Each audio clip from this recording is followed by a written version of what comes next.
everybody. Welcome back to the Downlore. I am Natalie. I'm Claudia.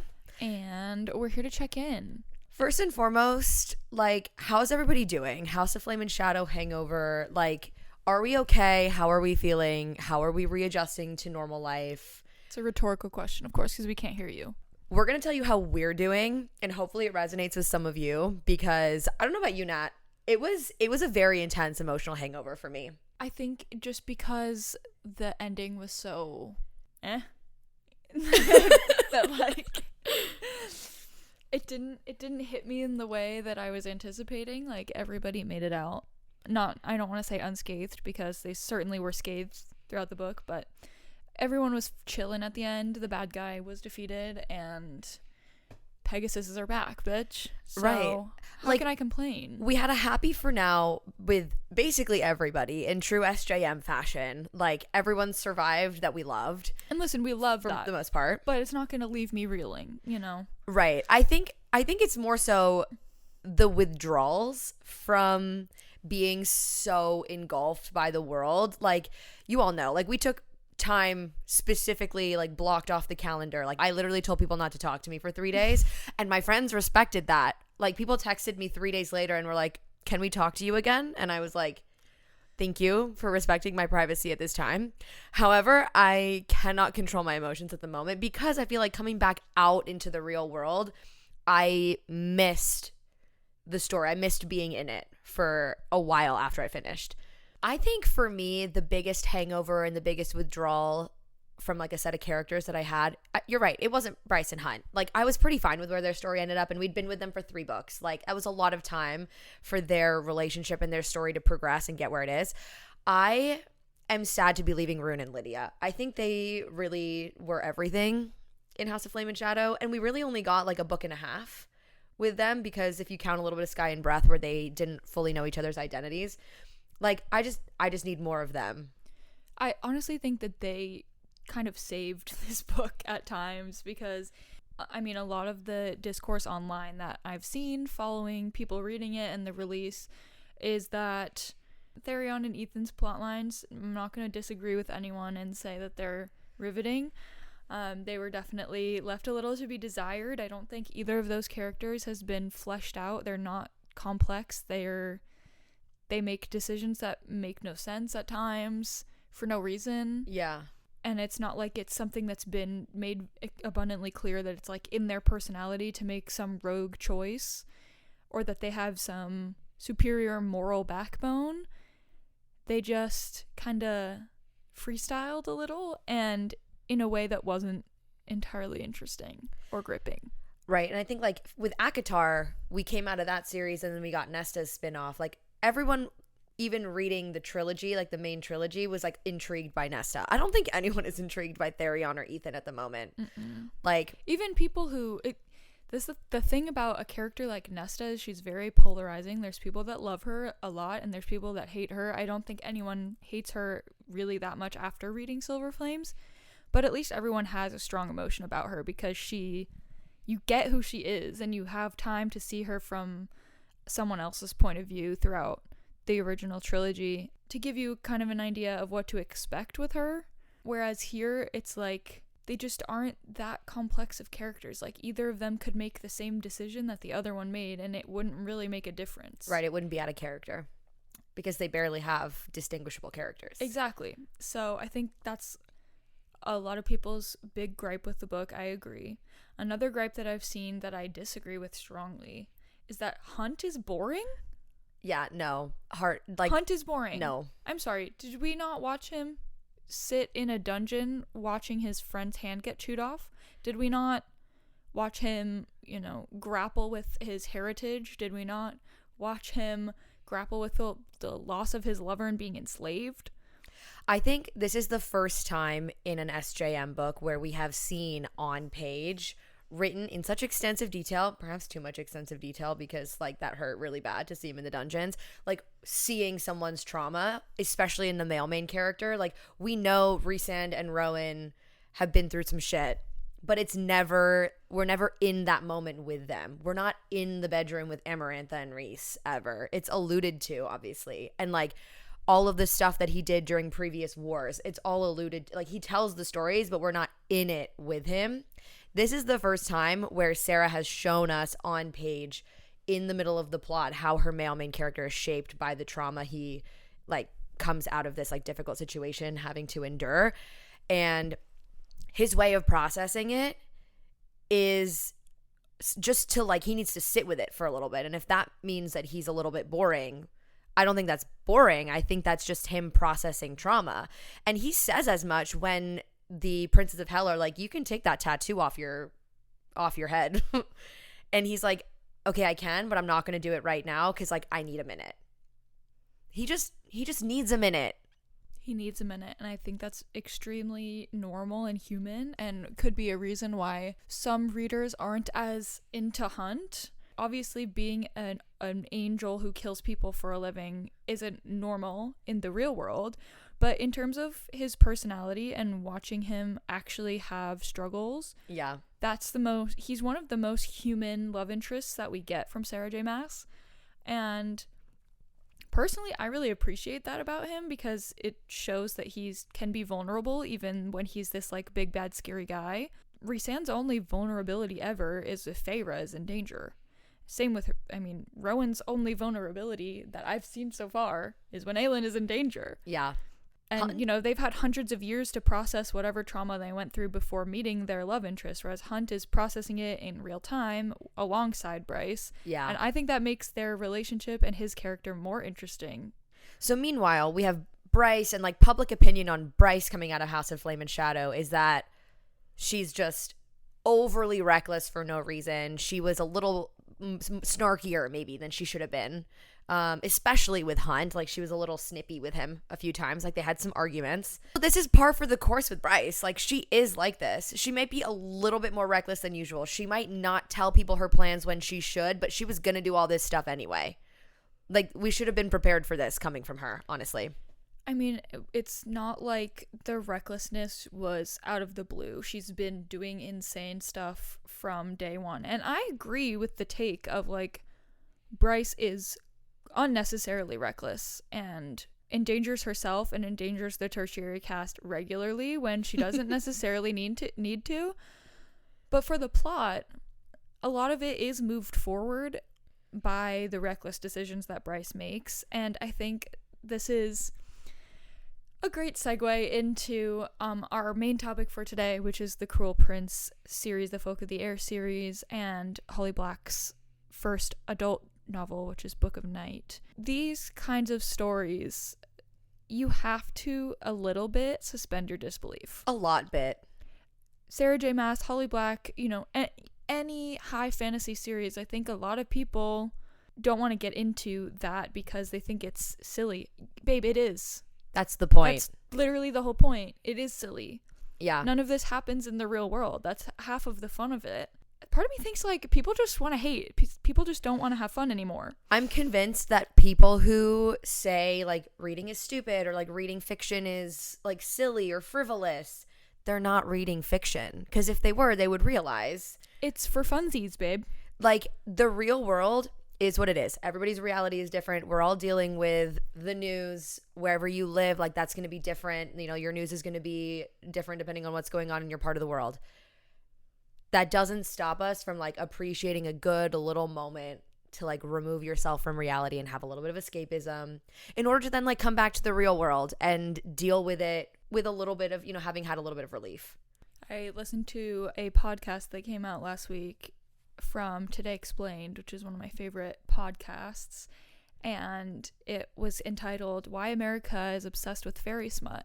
And I think it does a good job kind of covering the bases of exactly what we're saying. Like, this world is a dark place for many people, especially women, and sometimes we just need to dive into the pages of a fake world and escape for a moment before we can return to facing reality. Because and that's not to say that men don't need that too, and not to say that men can't escape into these books. A lot of the comments that I get and the hesitation that a lot of the straight men in my life have to reading these books or talking about them is the smut aspect. But what they don't realize is that smut actually only appears on about 5% of all pages or less in these books. Yeah. The books in front of us, there is zero smut, not a Right. single smut scene. The Folk of the Air is YA. Smut free. And It's- Book of Night is also smut free. Book of Night is like Fade to Black, like between Fade to Black, Closed Door, like there's romance, but there's not smut in any of these. And even ACOTAR, like to Natalie's point, 5% or less of each book in the Court of Thorns and Roses series is actual smut. And so I think calling the series fairy smut actually does it a bit of a disservice because it's not a fairy smut series.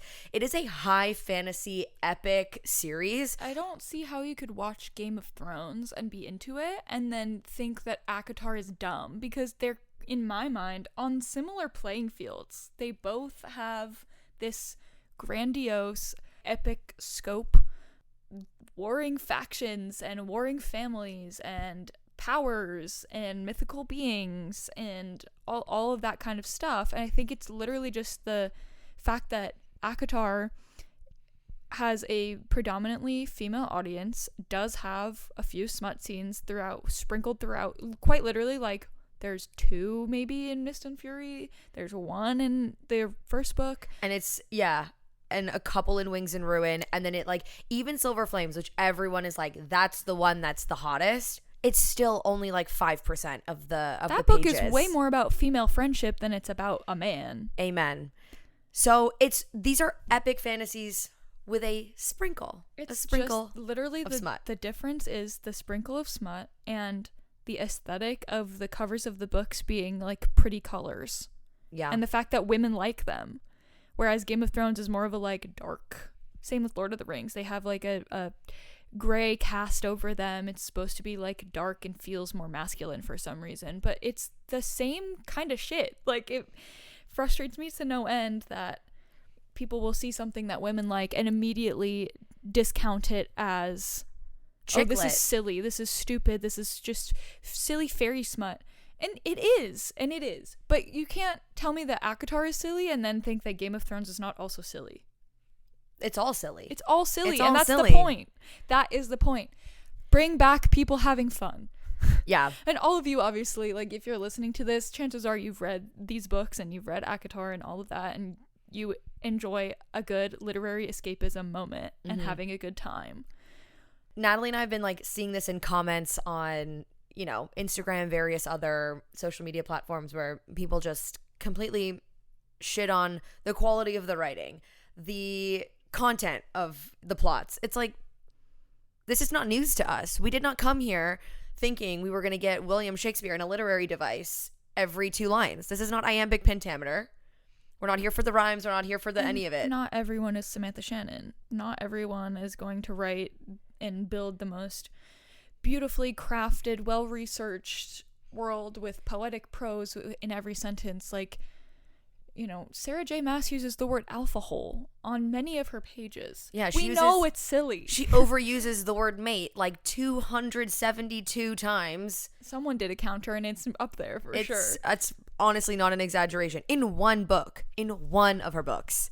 All that to say, go home, have some open, honest conversations with the men in your life and let them know fairy smut is for them too. And let me tell you, the men that Sarah J. Maas writes would like the books that Sarah J. Maas writes. Hell yeah. Hell yeah. On that note, let's dive into the Folk of the Air, which some of you might know more casually by the title of the first book, The Cruel Prince. It is a 3-book series, The Cruel Prince, The Wicked King, The Queen of Nothing, and it is all by Holly Black.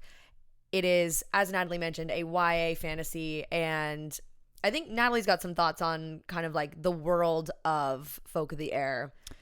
Yeah, it's definitely a very different vibe than a lot of these big epic fantasies with this sweeping romance arc that have become really popular on Book Talk and Bookstagram and such. This world is a lot smaller, more contained, and so is the plot. It's still great, but I would say the main difference is that The Cruel Prince series is a lot more character driven than it is plot driven, whereas Crescent City is one of the most plot driven books I have ever read in my life. For those who aren't familiar with these terms, a character driven plot implies that the plot moves forward as the character develops. Whereas a plot-driven book, the character might develop, but it's as a result of what's happening in the plot, not vice versa. So in a character-driven book, for example, a character might have a realization that then causes something to happen in the plot, whereas the opposite would happen in a plot-driven book, like, you know, Bryce learns something because of something that she did, and then, you know, the plot continues from there and she grows as a person, as a character, because of what happened, because of what she did. Crescent City, very frenetic, very plot driven, lots of stuff happening, lots of discoveries happening, and the characters do grow throughout, but I would say they mostly stay pretty true to the way they were introduced.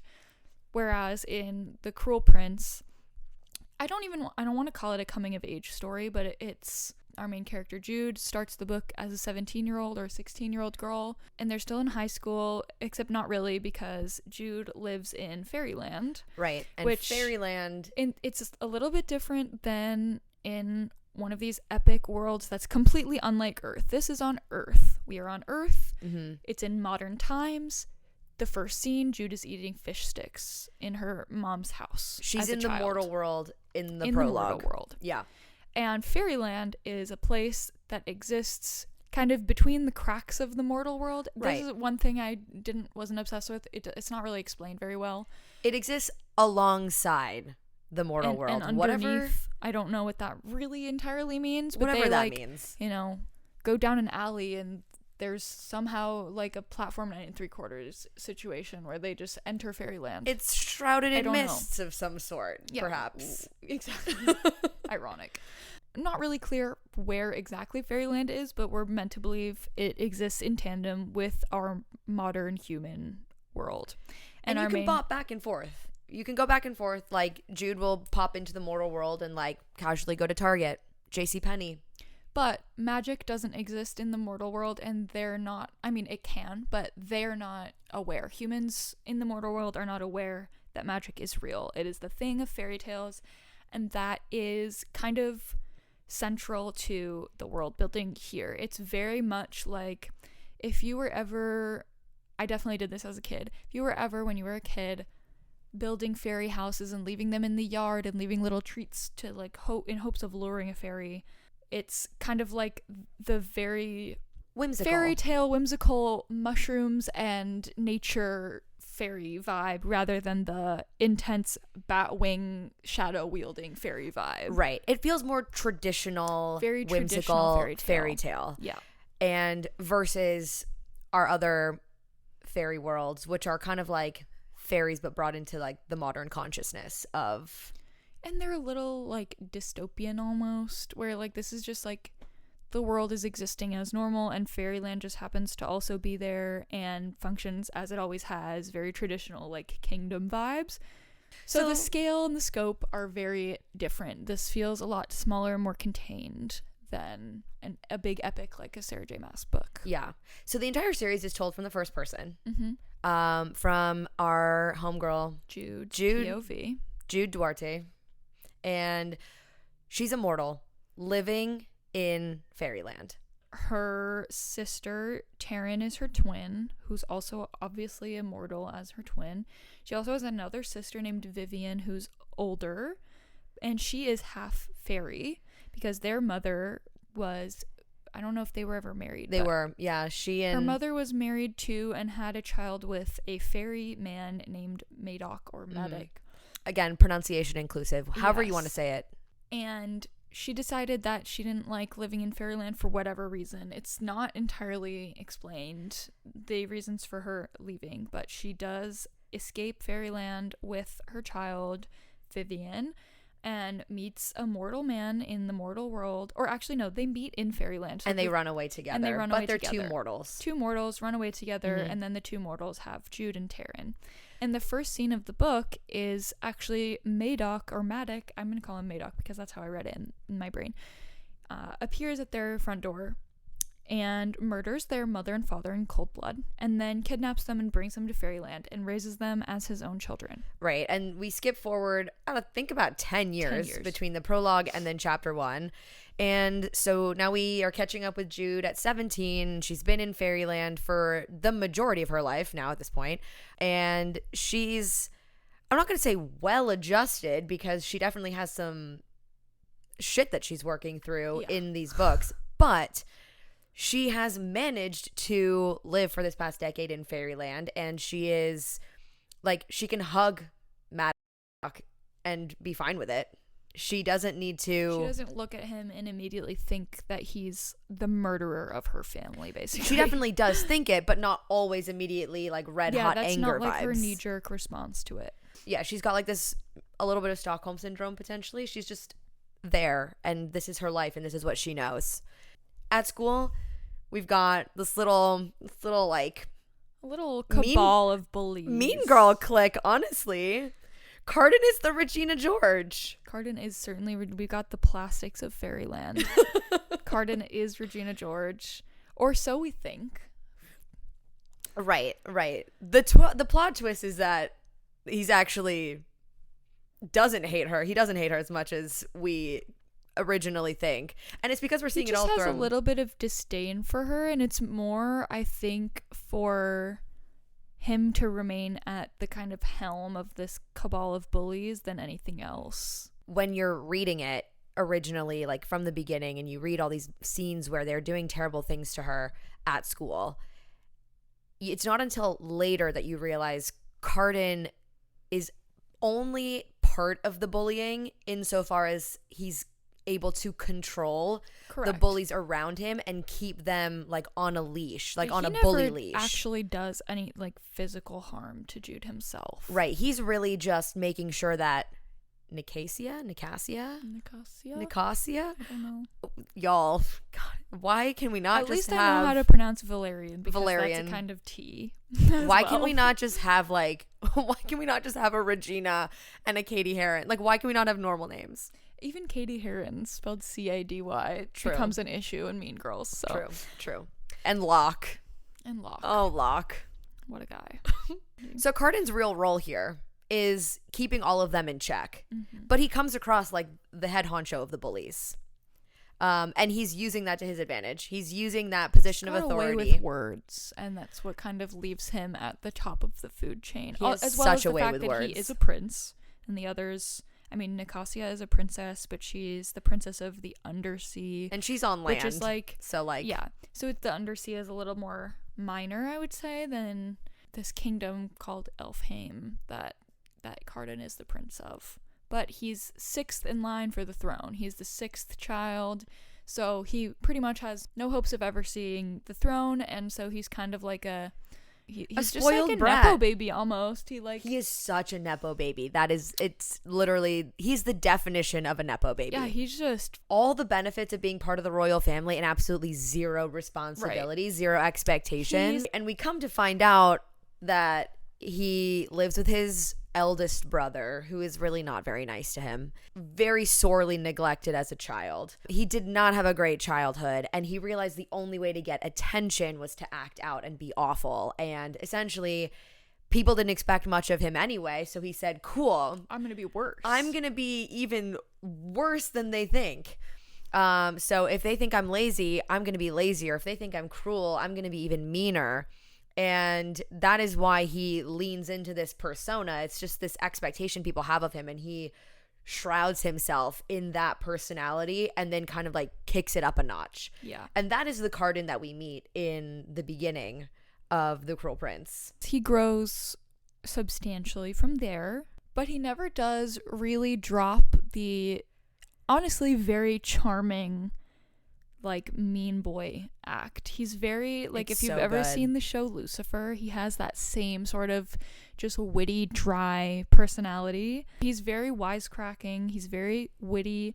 His dialogue is so punchy. It's excellent. I really, really enjoyed Carden as a character. It makes the book, honestly. Yeah, and without him, the book would not be anything really, because Jude love her to goddamn death, but she's a mess. She's a little bit of a mess. And, you know, she's got her moments with the banter, but she takes everything very seriously, which is fair. She's had to, as a mortal living in this magical land. She's at a disadvantage every single day in every aspect of her life. But Cardan brings a lightheartedness to everything that Jude just does not have, especially when the stakes amp up, because at the end of... It's basically the same plot 3 different times, but the stakes are a little bit higher every time. Mm-hmm. So, Cruel Prince, it's originally playground games. This is leading into our what? literally, like, the plot in the beginning is just Jude and Taryn going to school and getting bullied. Like, that is... They're just trying to survive the day at school. And, you know, standing up to their bully. And I think because of her feeling like she's been at a disadvantage and because she was taken to this place against her will as a child, Jude has developed this penchant and affinity for swordplay and self-defense, and she has this aspiration to be a knight because Madoc is the grand general of this kingdom. And the plot of the first book is essentially the king of Elfhame has decided to abdicate the throne, and he's going to give the crown to one of his children, and all 6 of the children are after the crown in their own way. All 6 except of them for are... Cardan, he doesn't care. Right. All 6 are technically eligible. Like, it doesn't necessarily go to the eldest. He names his successor. Correct. Out of his children. But everybody just knows Cardan is not going to get it. And Cardan knows that. And so it's really a competition between 5. And even then... It's really kind of a competition between 2. Mm-hmm. Dane and Baelkin.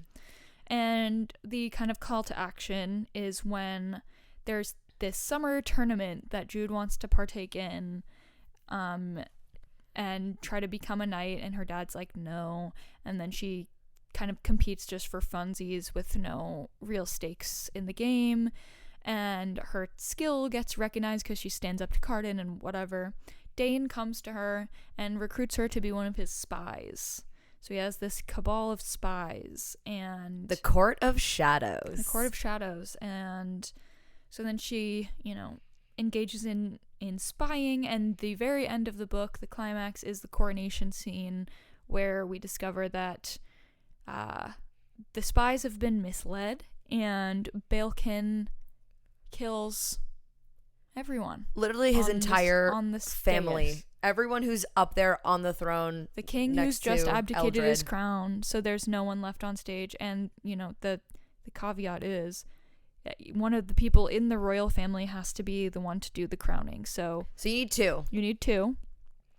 Baelkin kills everyone except for Cardan, who's too drunk to even be on the dais. Because he's like, I'm not getting crowned anyway, and he's over it before it's even started. So he's like barely even coherent at this point, and he's not standing up there. Correct. He's like standing in a doorway somewhere, just kind of chilling, watching it all happen. And Jude is like, you should probably hide. And then we come to find out that Jude's little brother, Oak, is also the king's son. So there's actually 2 left. No one else knows that Oak is an heir to the throne, but there are all of these secret plots to get him crowned, and he's literally 7 years old. So yeah. So the plot is really the crown. The plot is the crown. The plot is just everyone vying for the crown, or vying for, you know, their decided party to have the crown. Right. So Madoc, I'll go with your pronunciation because... Consistency. Sure. Consistency. Madoc works for Dane the majority of this first book. He works for Dane. He reports to Dane, essentially. Then Baelkin plans this coup, and we find out that Madoc has been secretly working with Baelkin on this coup. So Dane is the one who's expected to get the crown. Baelkin challenges and tries to stage this coup. Madoc is supposedly supporting Baelkin, but then we find out that Madoc also wants... I just switched pronunciations it's again. So fine. Madoc this is also... a pronunciation safe zone. He also wants the crown for himself. So, like, even though he was performatively supporting Baelkin, he really wants to get Oak on the throne so that he can be the regent and control Elfhame. Oak doesn't want to be king. He's 7. And then Cardan also doesn't want to be king. And yet, where do we end up at the end of this first book? But with Jude essentially tricking Cardan into thinking that they're going to crown Oak, but then really Oak crowns Cardan, and Cardan is essentially tied to Jude so she can command him for a year and a day. Yeah, because there's in this book, as in Sarah J. Maas's book, these are just common fairy lore of bargain making. Fairies can't lie. Fairy fruit and wine is like super potent and intoxicating. Drugs. Fairies can compel their will onto mortals. Right. So 2 key things here. One, when Jude pledges herself as a spy to Dane, she does so under this bargain called a geese or a geas, I don't know how to pronounce it, where she says, I will do this for you if we make a bargain. No one can command me. No fairy can compel me. I'm immune to fairy charms. And the one caveat is that she's immune to all fairy charms except for his. But then he dies. Right. Then he ends up just nixed out of here at the end of the first book. So, and she gets to keep this immunity. It doesn't end with him expiring. Yeah. So he dies and she gets to keep the immunity to compulsion. But she also makes a deal with Cardan after she captures him essentially at the coronation when everyone's getting murdered, and he pledges himself to her under her command for 1 year and 1 day. And then we enter the Wicked King, where Cardan is the king. Jude's the one running the show. Jude's running the show. She's his seneschal, so she's his like royal advisor, but then little does everyone know she actually has the power to command him and puppeteer him to do whatever she wants. So we've gone from like one book to the next. We make a very big jump from like playground games to now real ruling the entire kingdom. Yeah, big kingdom-wide politics. And now there's like real, obviously, stakes on the line. And she's 5 months into this year and a day bargain. And she's like, how? Oh, and also she's sent Oak to live with Vivian in the mortal world. Right. She's like, he needs to have a normal, so he can grow up. A normal childhood so that when he comes to rule, he won't have all of these silly preconceived notions about mortals being trash. Right. She wants him to live in the mortal world so that he has perspective. Yeah, the one thing Jude has on her side as a mortal is that she can lie. The whole reason she became a spy is because she can lie and other fairies can't lie. Jude is trying to figure out how she can get Cardan to allow her to continue commanding him past a year and a day, because she needs him to sit on the throne until Oak is of age to take the crown and rule without a regent. And essentially, by the very end of Wicked King, Cardan says, release me from this situation we got going on where, like, the command, like, between us, like, your command over me, he says to her, like, let's release that. And instead, I need to be able to act as my own person. You need security and control in addition to that. And I trust you. So he goes, marry me. I almost fell over. That was... And because they can make bargains, the marriage is kind of like a bargain where they don't need anyone to officiate it. They just they vow to each other in the bedroom. So they just get married. And so now suddenly Jude is the queen of fairyland. And she's a human. She's a mortal human queen of fairy. She's also 18 years old. Yeah.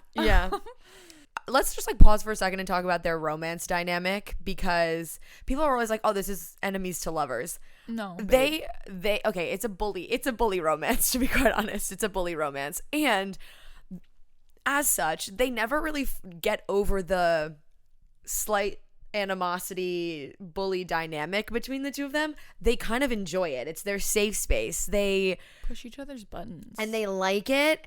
And Jude makes specific like comments in her mind where she, like, Cardan will say something nice to her or something that's not a bullying comment, and she's like, I don't know how to take that. And then he'll like tack on another like phrase at the end of the sentence that like makes it clear that he's still antagonizing her, and she's like, oh, much better.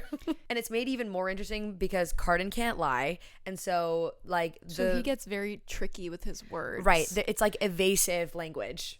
Yes. It's so it's good. Really fun. It's so good. Like when he tells her, have I told you how hideous you look tonight? And then she goes, no, tell me. And he goes, I cannot. Because it's his way of telling her that she looks good, that she looks pretty. But he wasn't going to say it straight out because that would be boring. And Cardan does nothing if not add some spice to our lives. Oh, yeah. He's very over the top and ostentatious in every way, from the way he dresses to the way he speaks. And we live for it. Lots of ruffles, lots of feathers, lots of jewelry, lots of rings, and a tail. And a tail. And the a tail tail really took me out of it. I'm not going to lie to you. I will say I feel like I forgot a lot of the descriptions of how these characters looked. Like, Jude would describe them, the tint of their skin, like whatever kind of animalian features they might have had. It went in one ear, out the other. They are defined by their personalities more than by their appearances, in my opinion. So, at the end of The Wicked King, they are married. She's queen, and they're settling the treaty with the Undersea, but they're mad at her for killing Baelkin, and so, as punishment for killing Baelkin, Cardan exiles Jude, but he has some very interesting language where he says that she's in exile until pardoned by the crown, but Jude doesn't connect the dots that she's now the crown. She literally is queen of fairy, and so she, as much as he is the crown, she is the crown. Yeah, so they have this tender moment where they're like married, and they're like, they profess their feelings to each other, and then he exiles her, and she's like, what the fuck? And she's like, it was all a trick. I have been such a fool. So she goes back to the mortal lands, like the beginning of Queen of Nothing. She's literally the queen of nothing. She's like trying to just eke out a living in the normal human world, and she is like, does not know what to do with herself. Yes. And then Taryn, her twin, comes back and is like, I killed my husband and I'm pregnant and I need you to go so messy back to the mortal world, or back to fairyland, and pretend to be me and get me out of this little messaroo, because I'm about to be on trial for killing my husband. Right. And Jude can't be compelled, so they can't force her to tell the truth. Exactly. So she can lie and she has to go. She pretends to be her sister. And Cardan immediately knows that it's Jude. Of course, because it wouldn't be a good romance if he didn't immediately recognize his woman. And it's like a whole thing, because in the last book, when he was under all of the drugs that Baelkin gave him, he thought that Taryn was Jude. And she had like kind of betrayed them a little bit. It was a whole mess. And then in this book, he knows her immediately. He's like, why didn't you come back, you dumbass? And she's like, you exiled me, what are you talking about? And then she gets kidnapped by her dad. Right, because he thinks he's coming to save Taryn. He's like, let's get her out of the clutches of this king. And then we get a couple of scenes where she's like trying to suss out what he's planning, because he's a little scheming schemer. He's still trying to go after the crown too. So like Baelkin's out of the picture, but Maddox is still like gunning for the crown. He's taken half the army, and he's like recruiting some of the smaller courts and is trying to like rally their troops to support him. So she's like undercover as Taryn at this point. Yes, and then eventually Cardan himself, the High King, he comes to rescue her, and she's like, that was silly of you to do. Right, she's like, why are you here? And he's like, why would I not be here? She's like, for many, many reasons you should not be here. Right, first of all, for your safety. Second of all, don't you hate my ass? And he's like, you're such an idiot, because I literally said, pardoned by the crown, you could have come back anytime. And you're the queen. What do you mean? And she's like, oh, I was the idiot the whole time. Fuck. And he's like, didn't you get my letters? And she's like, what letters? He's like, I literally begged you to come home. And so, yeah, throughout Queen of Nothing, then that's about halfway through the book. And then they're just figuring out how to defeat Madoc from there and keep the plan on, because he is really attempting to use this blacksmith guy named Grimson to make a new crown so that he can be the king and take them down with his armies, whole nine. But at the end of the book, some crazy shit happens. Crazy ending. This whole book, this whole series, there wasn't really a lot of magic. Right. It's the magic more just is like curses and bargains and fairy wine, but there wasn't really any like magic in the way there was that no a lot elemental of Sarah magic. J. Maas's characters are like magic with elements or shadows or whatever. And Cardan has one moment in The Wicked King at the very end of the book. Yeah. They're having the showdown face off with the undersea, and he just like uses apparently the king is connected to the land tied or something. to the land. He like makes the ocean start to boil. He creates an entirely new island. Like he does some crazy shit, but that is like the biggest show of magic that there has been up until that point. And then until we get to like a second version of his magic coming through in The Queen of Nothing. And it's not just his magic, it's the crown's magic. Mm-hmm. So now that Jude is queen, she gets like mortally wounded because her dad stabs her through the side, and she like gets stitched up and with dirt inside, and they're like, pack some dirt onto the wound and the land will heal you. And it literally does. And it does. Then, towards the end of the book, we get a really big showing of magic because there's the face off with Madoc. And he appears at the palace, and Cardan is like, let's let the people choose who they want to be the king. Everyone who wants me to be king say I. Then when people have pledged themselves to him, he snaps the crown in half. Yeah, he's like, this crown is tied to my family line, and they've said I was going to be the end of the crown. They said I would ruin everything, so we might as well just smash it. Yeah, so he's splits the crown in half, and then there's a big earthquake through the room, and the throne also splits in half, and then he turns into a giant snake. That was so unserious. Yeah, it was very silly because the forger blacksmith guy made this crown for his family line, and he curses all of his objects, so whoever breaks the crown is cursed.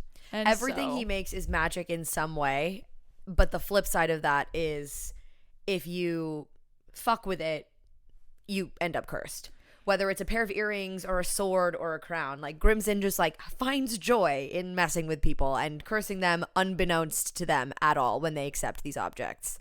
But all is not lost. They like track down the snake, and there was a moment before this where Cardan is like, Jude, I trust you, and I know that if I became a bad king like they said that I would, you would put an end to it. You would stop me. And now he's a snake and is attacking everyone except for Jude, and she's like, well, I guess I have to kill the snake. Like, he's already gone. And so when she kills the snake, and there's another part of the prophecy where like it says that only a great king can only rise when the blood of the crown is spilled or something. And she kills the snake, and who pops out of the snake carcass but naked Cardan? Yeah, just butt-ass naked Cardan walks out, just struts out, and it's like, oh man, ooh, thank God I'm out of that thing. So we've got Cardan and Jude just...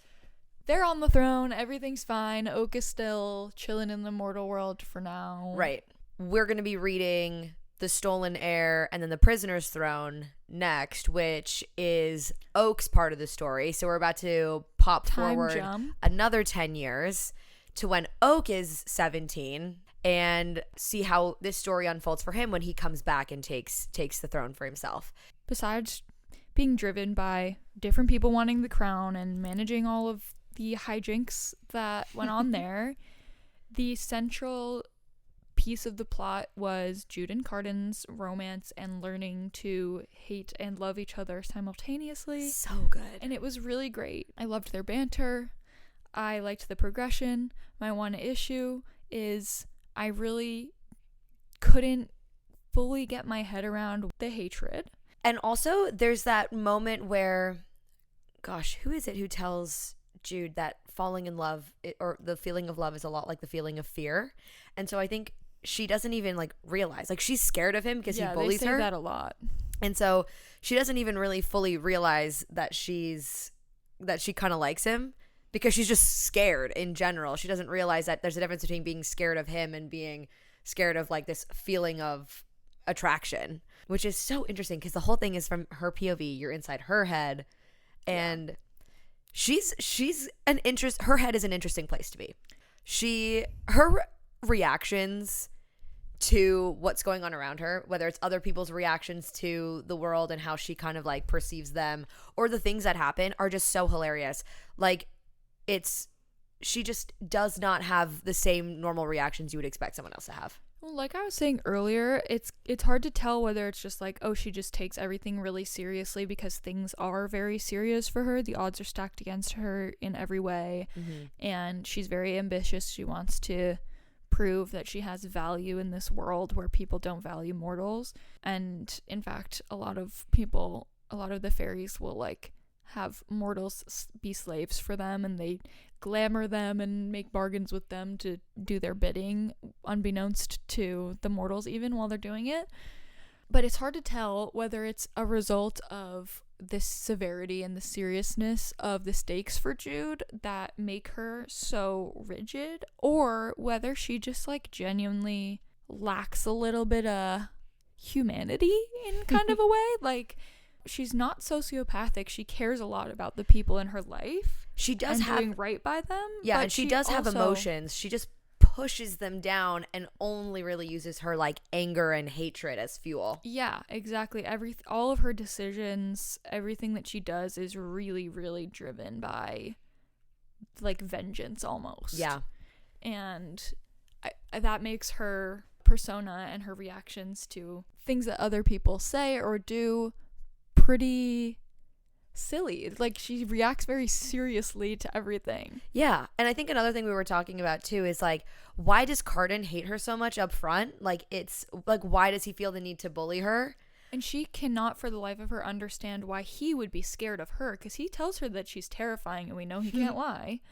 I think she's terrifying for more reasons than one to him, but definitely like her seriousness would show on her face, and the fact that she like just kills people sometimes and is like a spy and is really cunning. Yeah, she's wild. Like, it scares him, and she, as a mortal who feels like she's been underestimated her whole life, she's way overcompensating. Has a lot of trouble reconciling that she's actually a force. And Cardan also tells her like he was jealous that she had a family in Maddox and her sisters that cared for her in like maybe in a fucked up way, because obviously Maddox killed her actual parents, but you know, right, tomato. In this sense, like, I get that his hate for her originally was driven by jealousy of, he's like, I'm a prince and my dad ousted me from my own house and I had to live with my abusive brother who beat me up all the time. Yeah, and all of his other siblings were also either mean to him or like didn't care about him. His mom didn't care about him. Everybody just kind of shunned him. No one cared about him, and yet Jude over here is like a worthless mortal who has somehow attained the love of a fey man who killed her parents. Yeah, the Grand General like takes it as his, like takes her under his protection with Taryn, and essentially just is like, well, they're my children to take care of now. He just accepts them into his household. So I think Cardan holds a little bit of a grudge against her for that. Which is like, yeah, the root of the bullying, and the fact that she's just human. The fact that she's human is what drives other people around her to bully her. And the fact that he thinks she's sexy also bothers him because he hates her. Oh my God. But he hates that he wants her also. Right. Which is just...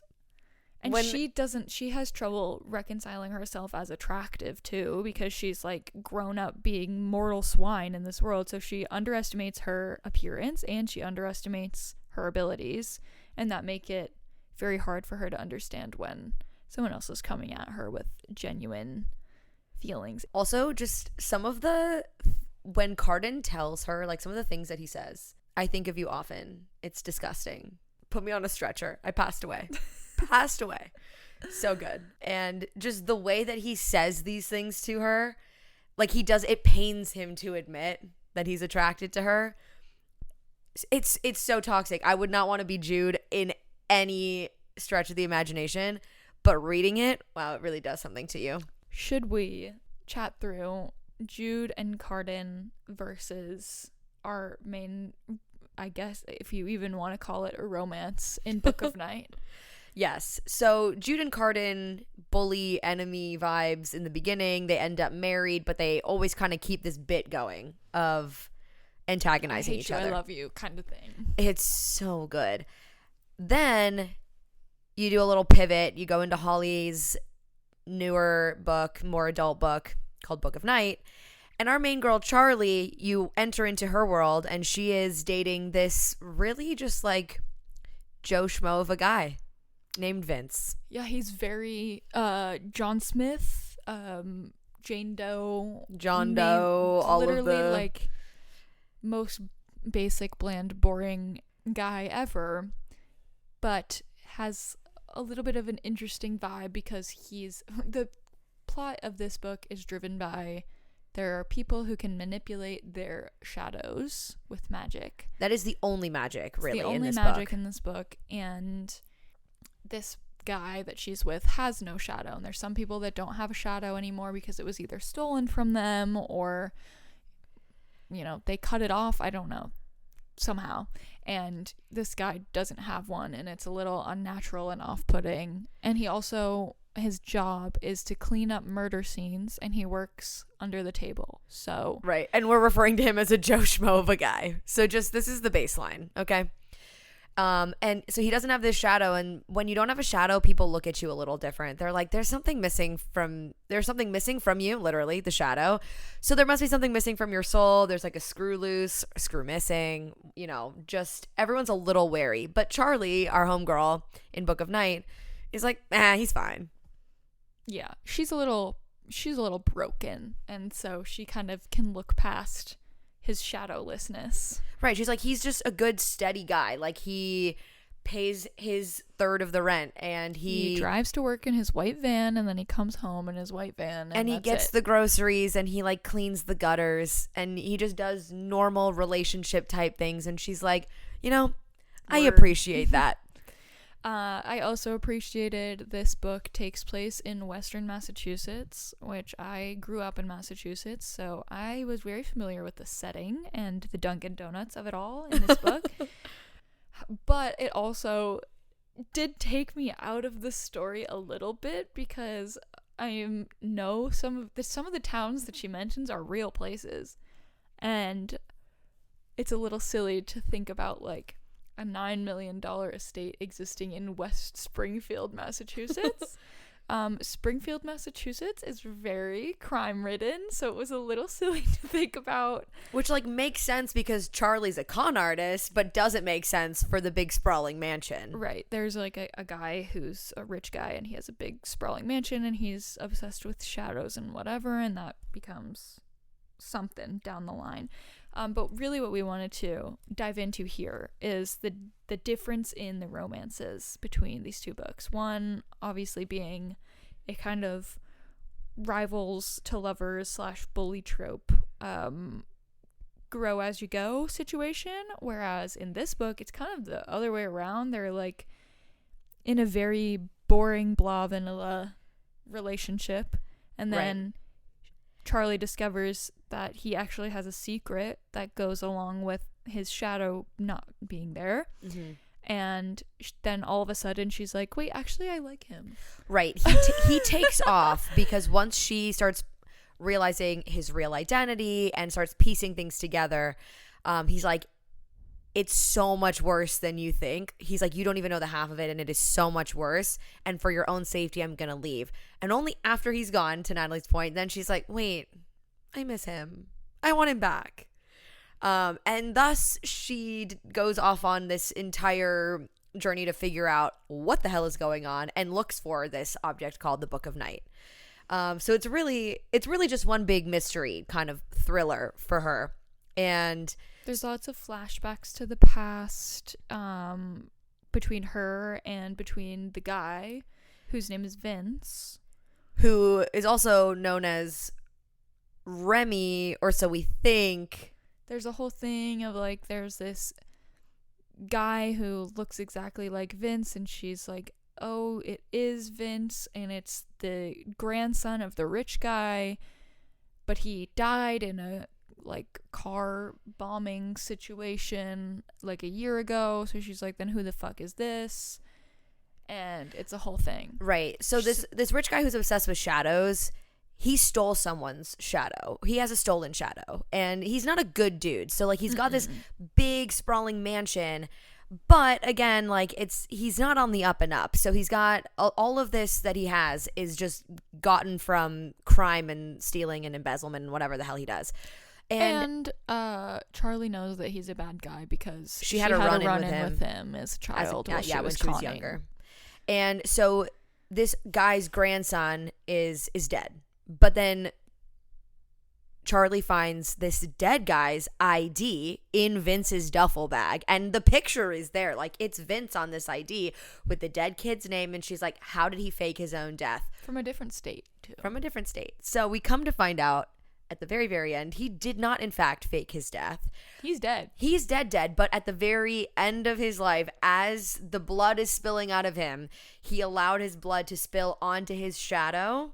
Because you feed your shadow with blood. Yeah, apparently. and so he got this massive infusion of blood and then this like breath of life, which was literally the dead guy's like last breath he breathed into his shadow. And so Remy, who's the actual human who dies, infuses Red, his shadow, with so much of his own essence that Red becomes human passing. And that is who Charlie's been dating this whole damn time. A shadow of a person. She's been dating this shadow, and any shadow that is not attached to a human is referred to as a blight, and they are like animalistic and dangerous and hunted. They're thought of as bad because a lot of people will feed their shadow with negative emotions like fear and anger and hate. The things they don't want to keep in their own brain. Right. They'll dump into the shadow. That was the case with Vince, with Red and Remy. Red was all of the worst parts of Remy, or so he thought, but I guess like when Remy gave him his breath of life, he kind of gained a little bit of humanity, and he does actually seem to care about Charlie. And he lost his memories, right? So like after the whole breath of life thing happened, he just like wakes up under a freeway underpass, this or this human passing shadow who is now assumed the name of Vince instead of Red, and he just like goes about life with no social security number, nothing traceable. So he's got to have this like very kind of like off the books existence, but he's dating Charlie and he's just a normal dude for as far as we can tell, until the very end when we get the entire story of who he actually is. And by the very, very, very end, the big reveal scene, like if we're used to big battle scenes with Sarah J. Maas and like these big epics, in this book, it's more of a big reveal because it's a mystery and it's who's playing who, and you don't know who's winning until like they're 10 steps ahead. So Charlie's trying to one up this millionaire rich dude, and they're kind of jockeying back and forth, and then eventually Vince, Red, the shadow, he's like about to die. They're having this big reveal. He's about to die. And Charlie like pulls him back from like incinerating himself. So now you've got this, he's still here. You've got this blight. Everybody knows what he is. And they're like, he can't be allowed to continue existing. He's got to be tied to someone. And whenever a blight is tied to someone, they're going to like punish them by making them go out and hunt other blights, which is like killing your own kind. It's kind of brutal. And so Charlie goes, well, I don't want to be separated from him. Like, don't take him away from me. And the very, very end of the book, Charlie's like, there's one solution to this. There's one good way to not be separated. And it is for you, Vince, you shadow blight, to be attached to me. And she's already cut her own shadow off. Yeah. First, because you can't be controlled if you don't have a shadow. So now she's literally connected to Vince. She's connected to Vince, and once he's connected to her, he loses all of his memories, and he's in a very angered state. He's like, who are you? And she's like, I'm your girlfriend. He's like, that's not ringing any bells. Yeah. And that's where it ends. That's where the book leaves off. And there is supposedly allegedly it's going to be a duology. Which, thank God, because like I need to know how Charlie is gonna get Vince to love her again while they have to go hunt all these blights. Like, that's brutal work to try and get your shadow to fall in love with you. Wow. I'm interested to see what Holly Black does with that book, because this book did not really do it for me, to be so very for real. I did not like the execution of the flashbacks to the past. I didn't think they added anything you could have just not read them and it wouldn't have made a difference, except for the ones with Remy. Those kind of made a difference. And I didn't really feel any sort of way about any of the characters except for Vince. I liked Vince. Loved Vince. And the fact that he was a shadow, like, made him a little more complex. Although it was like, how did he gain humanity, really, if he's supposed to be this thing filled with hatred and fear and anger? I liked his sort of story. I liked the concept of an autonomous shadow. I just couldn't really get myself to care that much about Charlie or believe in her con ability, because by the time we start the book, she's like retired from the game of conning and she's just a bartender, and it's very hard to wrap your brain around her being this like con mastermind until she's like suddenly cracking locks and putting clues together that you're like, wait, what? What I think became very obvious reading Book of Night is that Holly Black has a specific type of female main character that she likes to write about. Yeah. They're like very jaded, probably very, very angry at something, someone, their circumstances, whatever it is. And again, similar to Jude, her, like, Charlie's reactions to things are really not normal. Like, she walks into an apartment, sees a dead body, and is like, fuck, now I gotta get the couch cleaned. Which honestly made me laugh. Like, yeah, I did enjoy, I did cackle out loud. But it's a very specific type of female main character. And Charlie's 28, so she's Jude 10 years older, really, with more life experience and just a little more rough and tumble. I also think it's interesting putting these two side by side, because The Cruel Prince is supposed to be a YA series and Book of Night is supposed to be an adult series, but in truth, indistinguishable. The only difference is that there are a few swear words in Book of Night, honestly. There's no smut in Book of Night. There's some fade to black scenes where it's like implied that they had sex, and same way with Jude and Carden, though. Yeah, there is a scene in Queen of Nothing where they're both literally naked and they just skip over the graphic parts, but they like, it's literally a sex scene. I don't know, it was just like the prose wasn't any more complex or interesting. There weren't any more crazy themes to put together. It was just, and I think it brings up a bigger conversation of like, what is a YA book? Why do we feel the need to classify books this way? I feel like YA in the adult community is thought of as like lesser, where these books were equally difficult to read. There was nothing really distinguishing them apart literary wise. Same thing as kind of I was talking about earlier, put things in this box that makes it even more unserious to the general public. Like, somehow it's morally superior or more productive to read something classified as adult like Book of Night versus reading The Cruel Prince, where in reality The Cruel Prince is a better series in my opinion. And like same with Sarah J Maas too, right? Like Throne of Glass starts as YA. And Crescent City is adult. And the only difference really is that Crescent City has a couple of smut scenes. Yeah. And even the first book has like a half a smut scene. If that. Girl, we don't get a real smut scene in Crescent City until like 1,200 pages into the series. It's pretty nuts. Sarah made us work for that. So speaking of Sarah J Maas and Holly Black, I think there's an interesting connection to be made between Jude from The Cruel Prince and Nesta. Both of them, under similar circumstances, plucked from their homes, from the mortal world, from human society, taken into magical fairyland. Obviously, Jude remains a human and Nesta gets dunked in the cauldron, but they both have to grapple with now kind of being on the outside looking in a world that is relatively inhospitable to their kind, just like generally doesn't like them.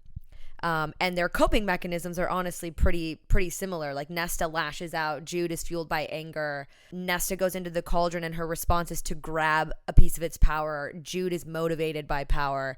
So if you're a Nesta girly and you're like, I don't like Jude, I find her annoying, just like pause for a minute and maybe like reconsider. And then Charlie from Book of Night reminds me more of a Bryce. She's a little reckless. Very. And also 10 years older, like she's just got more life experience under her belt. And she's a little bit sassy and just kind of like uses her personality and people underestimating her to go after what she wants. She wants people to think that she's weaker than she is. She wants to use banter to kind of like get information without people knowing that she's getting information. She's kind of sneaky and plays on her vulnerabilities to make people not find her as threatening as she really is.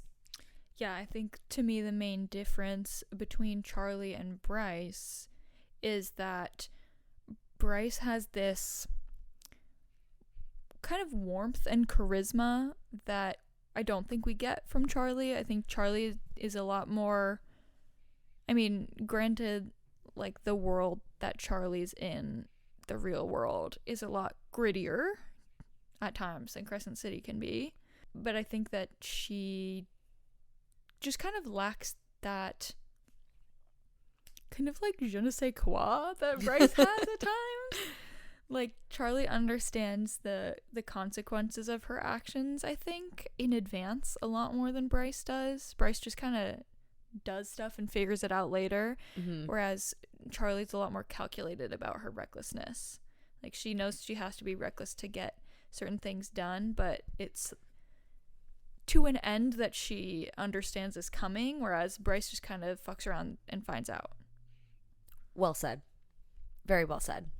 With that being said, as much as we have some kind of unresolved thoughts about whether we like Charlie or what we think of the world in Book of Night, we are both very excited to see where this goes in the duology and like what could come out of this Charlie and Vince being connected situation. Like, our cast of characters, not only have a lot of them been eliminated, like our literal two main characters have been combined. And that's just insane.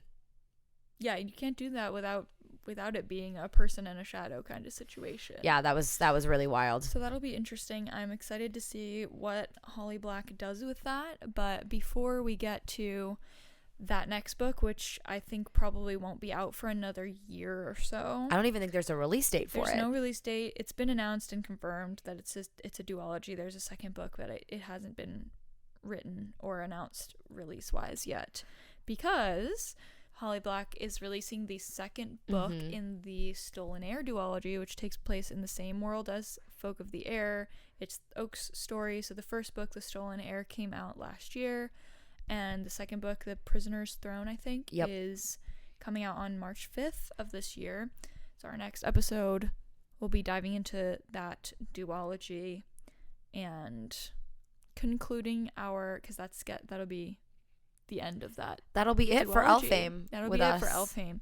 So minus the love letters. We got to go find those love letters. Yeah, we'll come back to those next episode too. Overall, we're like in our Holly Black era at the moment, and we hope that you'll join us along. If you've read The Folk of the Air, whether you've only read the first book or you've read the whole series and you're like, let's keep this train going, join us. Read The Stolen Heir and then The Prisoner's Throne with us. Tune back into our next episode where we'll talk all about that duology, and that'll conclude our Holly Black era for the moment. If you have any questions, comments, concerns, etc. about your own experience with reading Holly Black's repertoire, please shoot us an email, thedownlore@gmail.com, or a DM on Instagram or TikTok at the Downlore on both of those platforms. Come follow us. We post little snippets of our podcasts on there and some other fun content, so you can follow along and get little moments from the episode. And otherwise, bye.